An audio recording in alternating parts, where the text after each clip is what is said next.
네, 오늘 마가복음 15장 33절부터 39절 말씀 함께 나눌 건데요. 이것을 통해서 이야기하려는 것은 저는 하나님의 자녀의 삶, 하나님의 자녀로서의 우리의 삶을 좀 나누고자 합니다.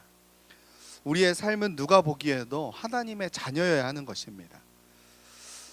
누가 보길 때에는 하나님의 자녀였다가 누가 볼 때에는 아니었다가 이렇게 되는 것은 조금 부족한 것이죠. 우리가 하나님의 자녀의 삶 생각하면 하나님께 영광 돌리는 삶, 하나님을 위한 삶 이렇게 생각합니다. 이것을 통하여 우리의 인식 속에서는 어떠한 인식이 있냐? 내가 살아있을 때 하나님께서 영광 받으신다 이런 생각합니다. 내가 살아날 때 하나님의 자녀임이 증명되고 증거된다 이렇게 생각합니다. 우리의 인생을 통해서 우리가 인생을 살아가는데 요즘 특별히 더 성공주의 어떤 물질 만능 시대를 살아가고 있기 때문에 인생이 성공해야지만 나를 통해서 하나님 영광 받으시고 내가 하나님의 자녀인 것을 증명하는 길이라고 우리가 생각하는 것이죠. 그러니까 우리는 어쩔 수 없이 우리의 인생 가운데에 돈과 명예, 권력, 또 젊은 사람들은 좋은 직장, 좋은 배우자를 만나는 것, 이것을 통하여 하나님께 영광이 되는 것이 잘 된다고 생각하는 것이죠. 그리고 그것을 통해서만이 하나님께서 영광 받으신다 이렇게 여기는 것이죠. 근데 우리가 하나님께서 기뻐하시는 일은 과연 어떤 일인가? 남들에게 축하받는 일이 하나님께 영광이 되는 일인가? 남들이 다 와 너 대단하구나, 너 진짜 잘 됐구나 이렇게 할 때에 하나님께서 영광 받으시는가? 만약 우리가 실패한다면 그렇다면 하나님께서는 영광 받으시지 못하는가? 여러분, 우리는 신앙을 가지고 있는 우리는요, 인생의 성공을 다른 곳에서 찾지 않습니다. 우리가 하나님의 자녀의 삶을 살았다면 우리의 인생은 성공인 것입니다. 남들이 보기에 손가락질하고 만약 우리가 진흙탕 같은 인생을 살지라도 하나님의 자녀의 삶을 산다면 그것은 인생의 성공자가 되는 것입니다. 누군가는 그렇겠죠. 아마 여러분들도 생각하셨어요. 그래도 좋은 게 좋은 거 아니냐고. 그래도 좋은 게 좋은 거기 때문에 잘 되는 게 하나님께 영광 아니냐고.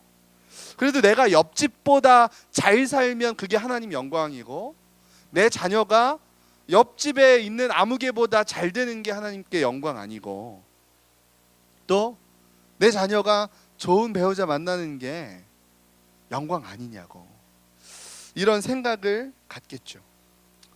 그것은 상대적인 인정인 것입니다. 여러분, 우리가 부자가 되어봤자 얼마나 부자가 되겠습니까? 정말 우리나라에 내어놓으라고 하는 부자들만큼 부자가 되겠습니까?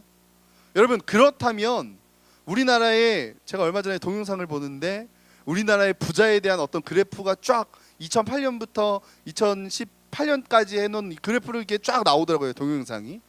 보는데 이건희 회장을 이기는 사람이 아무도 없더라고요.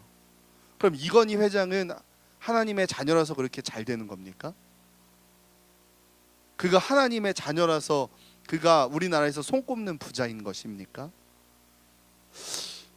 그런 것으로 인생의 척도가 갈라진다면요, 여러분, 우리가 다 이건희 회장한테 가야죠. 그가 믿는 종교가 무엇인지, 그가 어떻게 사는지 그렇게 배워야죠. 그런데 그것이 인생의 성공을 다루는 것이 아닙니다. 아무리 부자가 되어도 하나님께 영광이 되지 못할 수 있는 것입니다. 아무리 남들이 눈에 보기에는 야, 저 사람 진짜 대단하다, 어떻게 저렇게 사냐, 여러분, 이것은 우리에게 있어서 가장 중요한 것은 아닙니다. 이러한 상대적인 인정은 만약 우리가 부자에서 부자가 되지 못할 때, 그때 그럼 하나님의 자녀가 아닌 거잖아요. 여러분, 우리 인생이 잘 되기만 합니까? 저희 아버님, 저 어렸을 때부터 열심히 목회하셨는데 시골에서 사례비 한 푼도 못 받으시고 20년을 목회하셨어요. 그러다가 지금은 은퇴하셨는데 목회 끝물에 한 3년 사례비 받으셨어요. 그럼 저희 아버지만큼 이런 쓰잘데기 없는 인생이 어디 있겠어요? 여러분 그렇지 않습니까? 그럼 이 인생은 엄청 실패한 인생인 겁니까? 여러분 이런 거는 우리가 어떤 우리의 시선으로 잘못된 시선이 우리 안에 계속 있기 때문에, 계속 머물러 있기 때문에 우리가 세상과 같이 판단하는 거예요. 우리는 신앙인들로서 하나님의 자녀로서 판단해야 하는데 세상 사람들과 똑같은 잣대를 가지고 똑같이 판단하는 것이죠. 이것은 너무나 안타까운 것입니다. 신앙인들의 눈이 어두워지는데 앞장서고 있는 것입니다. 만약 우리가 그러한 생활을 했다면, 그런 인식을 가지고 있었다면 우리 얼른 회개해야 하는 것이죠.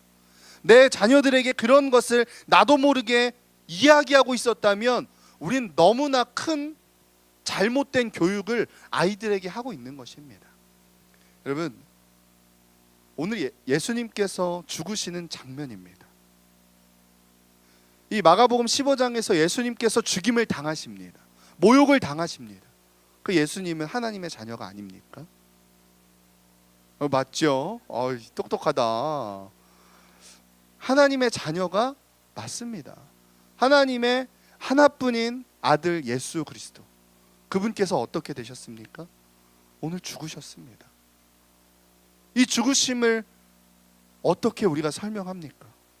만약에 우리가 성공으로 한다면 예수님만큼 이렇게 비참한 인생이 어디 있습니까?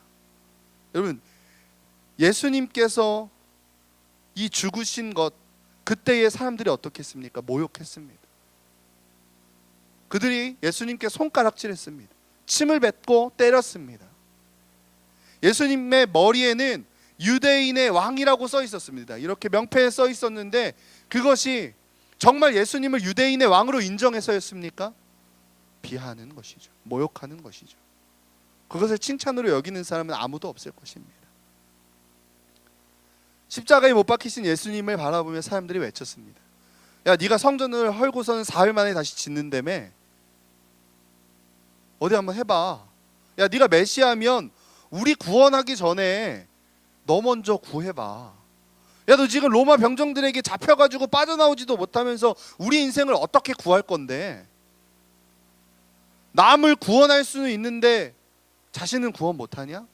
소위 우리나라 말로 그런 거죠. 중이 제 머리 못 깎는다고. 예수님 지금 그러신 겁니까?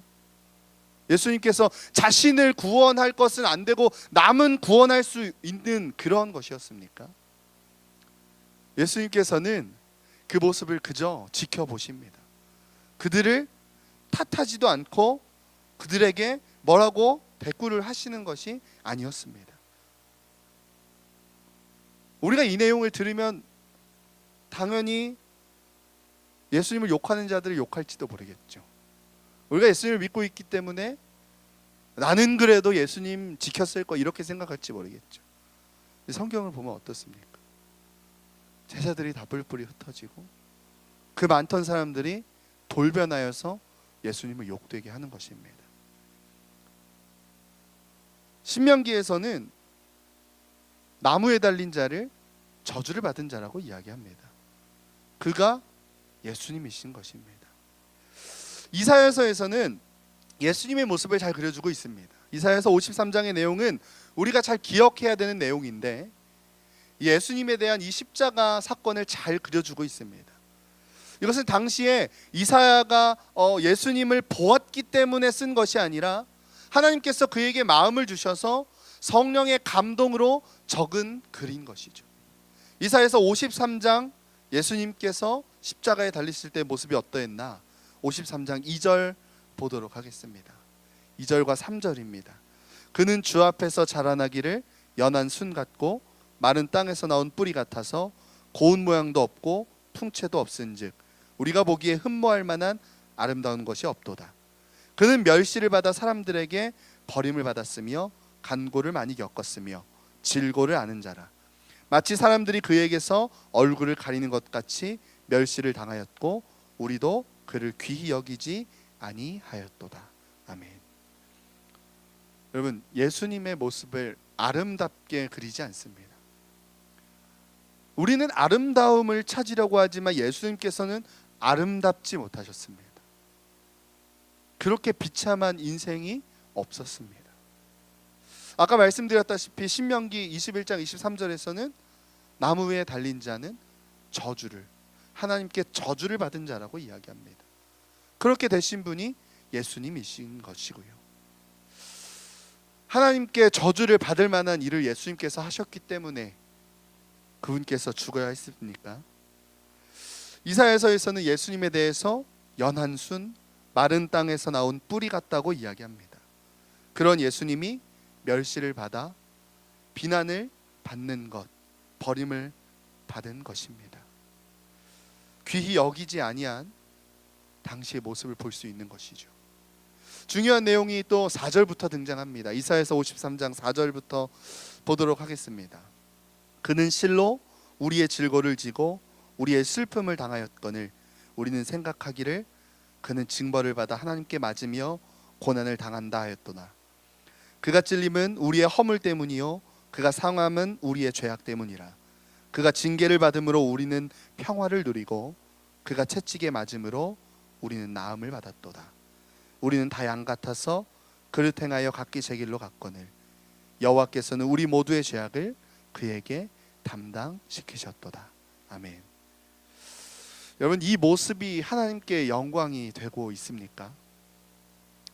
우리가 예수를 믿는 사람들로서, 하나님의 자녀로서 이런 일들이 하나님께 영광이 된다라고 이야기할 수 있습니까? 어제 나눴던 이 이사야서 53장 6절의 말씀, 여러분, 그분께서 우리의 죄를 담당하셨기 때문에, 그분을 믿는 믿음을 우리에게 주셨기 때문에 우리가 죄악에서 머물지 아니하고 하나님의 자녀가 되는 권세를 누릴 수 있었습니다. 이것은 하나님께 영광을 돌린다 이런 차원이 아니라 우리의 신분이 바뀐 것입니다. 여러분, 우리의 신분이 죄인의 신분, 불의의 자녀의 신분, 죄악과 같고 더러운 그런 인생에서 이제는 신분이 바뀌었습니다. 하나님의 자녀로. 하나님의 자녀로 우리의 신분이 바뀌어서 우리가 살아가는 것이죠.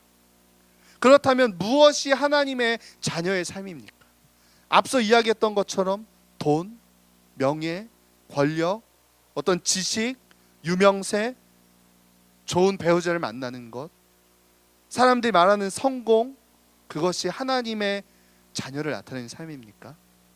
여러분, 너무 유치하지 않습니까? 그런 것이 전부라면 굉장히 이것은 이제 유치해지는 것입니다. 하나님께서 우리에게 어떤 성공의 보증수표가 되신다 이렇게 생각한다면, 여러분, 우리 중에 왜 성공하지 못한 사람들이 이렇게 많은 거죠? 여러분, 우리 중에 왜 이렇게 유명하지 못한 사람들이 많은 거죠? 하나님은 우리의 성공의 보증수표가 아닙니다. 세상 사람들과 우리를 비교해 보십시오. 누가 더 성공했습니까? 제가 저희 교회에서 그런 이야기 많이 합니다. 돈이 우리에게 가장 중요한 것이면 나가서 돈을 버십시오. 일요일 날, 여러분, 우리가 주일이라고 이야기하는 일요일에 일하면 돈을 조금 더 받습니다. 우리가 돈이 우리 인생의 전부라면 우리는 일요일에, 이 주일에 주님께 나와서 예배드리는 것이 아니라 나가서 일을 해야죠. 다른 나를 개발할 수 있는 일들을 해야죠. 그러나 우리는 인생이 거기에 있지 않음을 알기 때문에 매 주일에 어디에 나옵니까?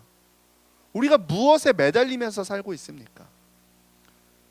여러분, 우리의 인생을 되돌아보면, 여러분, 저 같은 경우도 만약에 내 인생을 그냥 세상 사람들의 잣대로 바라보면 너무나 실패한 인생입니다. 뭐 잘 된 것도 없고 유명하지도 않고 돈이 많은 것도 아니고. 여러분, 거기다 저는 장애를 입었다고 하지 않았습니까? 이만큼 실패자가 어디 있습니까? 근데 우리가 실패자라고 저를 이야기합니까? 우리 그렇게 이야기하지 않습니다. 우리 인생의 목적이 거기에 있지 않기 때문인 것이죠.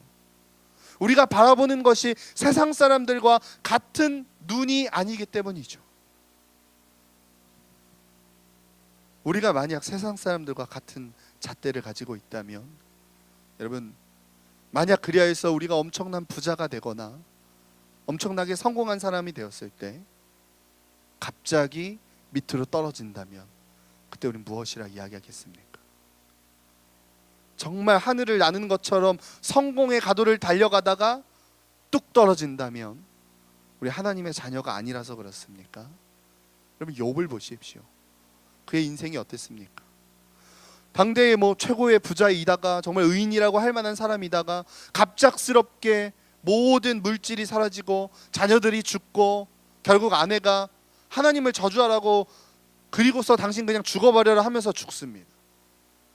이런 인생을 사는 욥을 우리가 실패자라고 이야기할 수 있겠습니까? 여러분, 그가 무언가 잘못하여서 하나님께서 그렇게 벌을 내리신 겁니까? 그런 차원이 아니지 않습니까? 우리도 모르는 사이에 우리가 세상으로 너무나 젖어 있는 것입니다. 세상에 젖어 있어서 세상과 같은 잣대로 세상에 이야기하는 것을 똑같이 이야기하면서 살아가는 것입니다. 여러분, 그럼 예수님의 삶을 우리는 항상 돌아봐야 하는 것이죠. 예수님께서 성공한 인생입니까? 여러분, 세상 사람들이 예수님 성공했다고 이야기할 수가 없는 거예요. 여러분, 예수님께서 어떤 사람이었습니까? 여러분, 가난한 목수의 아들이었어요. 예수님 태어나신 곳이 어디였습니까? 여러분, 마구간이었어요. 평범한 이스라엘의 평범한 그냥 집에서 태어나신 거예요. 이만큼 이 처량한 사람이 어디 있습니까? 요즘 보십시오. 저희 아들들도 집에서 안 태어나요. 어디서 태어나죠? 산부인과에서 다 의사 선생님 해주잖아요. 예수님은 그러지도 못했는데, 여러분, 예수님의 그 삶을 바라보면 우리가 만약에 이성의 눈으로만 바라보고 세상의 잣대로만 예수님을 본다면 예수님 성공한 인생이 될 수가 없습니다. 그러니까 우리는 예수님을 바라보아야 합니다. 내 인생의 성공을 어디서 찾아야 하는가? 우리가 하나님께 영광이라고 당연히 이야기하는 그 하나님께 영광이 되는 삶이 무엇인가? 하나님의 자녀의 삶인 것이죠. 여러분, 우리는 예수님과 같이 살아야 할 것인데 특별히 우리는 죽어야만 하는 것입니다. 우리는 우리의 삶 가운데에 매일 살아있을 때 하나님께 영광이 된다고 생각합니다. 그러나 우리가 죽을 때 하나님께서는 오히려 영광을 받으시는 것입니다. 여러분, 그분은 그냥 죽으셨습니다. 그분께서는 우리의 죄 때문에 죽지 않아도 될 죽음을 맞이하게 되신 것이죠. 그분이 그렇게 모욕과 치욕을 당해야 했습니까? 전혀 그렇지 않았습니다. 그러나 그분께서 죽으셨습니다. 그렇게 죽으신 예수님을 생각한다면 그 죽으신 예수님을 기억하는 삶이 우리 안에 있어야만 하는 것입니다. 근데 나는 매일 살고 싶은 거죠.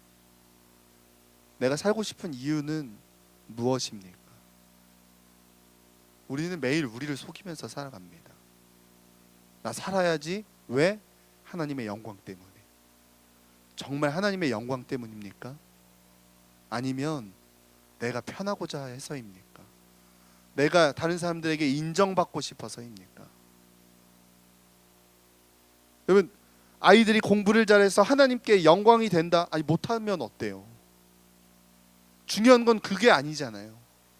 공부를 잘해서 인정받는데 인성이 정말 소위 말하는 쓰레기 같은 인성이면 그가 인정받을 수 있습니까?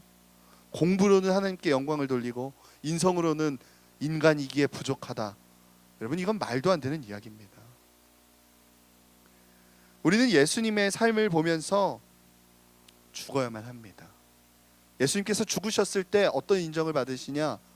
그는 진실로 하나님의 아들이었다는 이야기를 했습니다. 이 고백은 우리가 그냥 하는 이야기가 아니라 백부장이 했던 39절의 말씀인 것이죠. 백부장은 예수님께서 죽으신 것을 보면서 그는 진실로 하나님의 아들이었다, 이렇게 이야기하는 것입니다. 우리가 우리의 인생을 살아갈 때에 우리의 인생을 내려놓고 하나님 앞에서 우리가 죽어나갈 때에 세상 사람들은 우리를 통하여 야, 저 사람은 정말 하나님의 자녀구나, 이렇게 인정하게 될 것입니다. 우리가 살아있을 때 막 방방 뛰고 하늘을 날아다닐 때에 사람들이 우리를 보면서 야, 쟤는 정말 하나님의 아들이구나, 이렇게 이야기하는 것이 아니라 우리의 모든 것을 포기하고 우리의 권리를 내어놓을 때에, 그것을 내려놓을 때에 오히려 세상 사람들 우리가 하나님의 자녀인 것을 보게 될 것입니다. 여러분, 교회는 세상의 가치와는 전혀 다른 것이 있습니다. 아무것도 없는 자가 높임을 받을 수 있는 곳입니다. 아무것도 없는 사람이 가장 높은 자입니다. 그런데 교회에 어떻습니까? 세상에서 유명하고 돈이 많고 권력이 있고 그런 사람을 떠받들고 그 사람을 더 위하고 그 사람을 우리의 대장이라고 이야기하는 것이 우리에게 있지 않습니까? 예수님께서도 그러셨습니까? 예수님께서 막 백부장이 오니까 백부장 어서 오세요, 여기 앞자리에 자리 있습니다, 여기서 나의 얘기를 들으세요, 이런 이야기 합니까? 예수님은 언제나 고아와 과부와 함께 하셨고 힘든 사람들을 함께 다니시는 분이셨습니다. 그런데 우리는 어떻게 합니까? 좋은 자리에서 좋은 것을 누리는 사람을 교회당에서도 앞자리에 세우고 좋은 사람이라고 이야기하는 것입니다. 여러분, 교회는 없는 사람이 와서 대접을 받아야 하는 곳입니다. 여러분, 저도 순식간에 이 머리가 핑핑 돌아가니까 교회에 어떤 소위 말해서 교회 유익을 줄 만한 사람이 오면 머리가 막 핑핑 도는 거예요. 이 사람을 어떻게 하면 교회에 정착시킬까, 이 사람이 교회에 왔으면 좋겠다, 이런 생각이 순간 드는 거예요. 그때 여러분, 우리의 마음을 내려놓아야 하는 것입니다. 그게 중요한 게 아니에요. 하나님께서는 어떤 한 사람을 통해서가 아니라 우리의 기도를 들으시고 우리의 마음이 하나 되는 것을 보시고 그분께서 들어야만 하는 기도를 들으시는 분이신 겁니다. 어떤 사람이 100만 원을 교회에 헌금하는 거 좋겠죠. 교회에서 그것만큼 반가울 때가 없습니다. 여러분, 그런데 하나님께서는 100만 원을 내는 사람이나 10,000원을 내는 사람이나 1,000원을 내는 사람이나 뭐라고 이야기하시죠? 똑같다고 이야기하십니까? 잘 기억하셔야 돼요. 똑같다고 이야기하십니까? 여러분, 과부의 두렙돈을 칭찬하셨습니다. 여러분, 한 달에 10만 원 버는 사람이 10,000원 내는 거하고 한 달에 1,000만 원 버는 사람이 100만 원 내는 거하고 야, 분수를 따지니까 10분의 1이니까 똑같네, 하나님 그렇게 보시지 않습니다. 우리도 다 알잖아요. 누구의 돈이 더 귀합니까? 한 달에 정말 10만 원 이게 끙끙거리는 사람들도 있는 거예요. 그런 그가 10,000원을 헌금하기까지는 자신의 인생을 내려놓는 거예요. 포기하는 게 너무나 많은 거예요. 여러분, 우리는 그런 인생을 살고 있습니까? 교회에선 그런 자들을 베풀고, 아니 베푼다기보다 그들을 인정하고 그들을 높이 세우며 그의 믿음을 칭찬하고 격려해야 하는 것입니다. 근데 교회에서도 어떻습니까? 100만 원 헌금하는 사람을 박수 쳐주고 좋아하고 당신이 있어야 된다고 이렇게 이야기하지 않습니까? 잘못되지 않았습니까? 여러분, 우리의 죽음이 있어야 하는 것입니다. 1,000만 원 버는 사람에게 100만 원 죽는 게 아니에요. 그건 죽는 게 아니라 그건 조금 덜 쓰는 거예요. 전혀 다른 차원의 문제인 것입니다. 정말 죽을 각오로 10,000원을 헌금한 사람은 그가 만약 물질이 많아졌을 때는 더 크게도 할 수 있는 것이죠. 1,000만 원을 벌면서 100만 원 헌금하는 사람은 귀하죠. 안 귀하다는 이야기가 아니에요. 그러나 과연 그것이 정말 죽는 것인가는 생각해 볼 필요가 있는 것이죠. 제가 이야기하고 싶은 건 우리가 죽어야만 한다는 것입니다. 여러분, 우리의 가정에서 우리는 죽어야만 합니다. 우리의 목소리를 높일 때 하나님께서 영광 받으시고 하나님께서 우리를 귀하다 이렇게 이야기하시는 것이 아닙니다. 우리가 죽을 때 하나님께서는 우리를 통해 영광 받으시고 세상은 우리를 통해 하나님을 보게 되는 것입니다. 우리의 가정에서 우리의 목소리를 높이기보다 내가 죽고 내 목소리를 숨기고 들어주는 자가 되어야만 하는 것이죠. 이것은 가정뿐만이 아닙니다. 학교에서도 마찬가지고 직장에서도 마찬가지고 이웃을 만날 때도 언제 어디서나 우리의 목소리는 죽어야만 하는 것이죠. 내가 나를 내세우기보다 내가 죽을 때에 세상은 우리를 통하여 하나님을 보게 되는 것입니다. 우리의 죽음으로 하나님을 나타내야 하는 것입니다. 이런 이야기에는 여러 가지 생각이 많이 드는 거죠. 어디까지 죽어야 하는가? 내가 얼마큼 죽을 수 있는가? 예수님의 죽음을 생각하십시오. 죽기까지 우리를 사랑하신 아버지의 뜻, 예수님의 사랑을 기억하십시오. 우리가 진짜 죽을 때에 믿지 아니하는 우리의 가정은 우리가 하나님의 자녀인 것을 보게 될 것입니다. 믿지 아니하는 직장 동료들이 저 사람 정말 하나님의 자녀구나 생각하게 될 것입니다.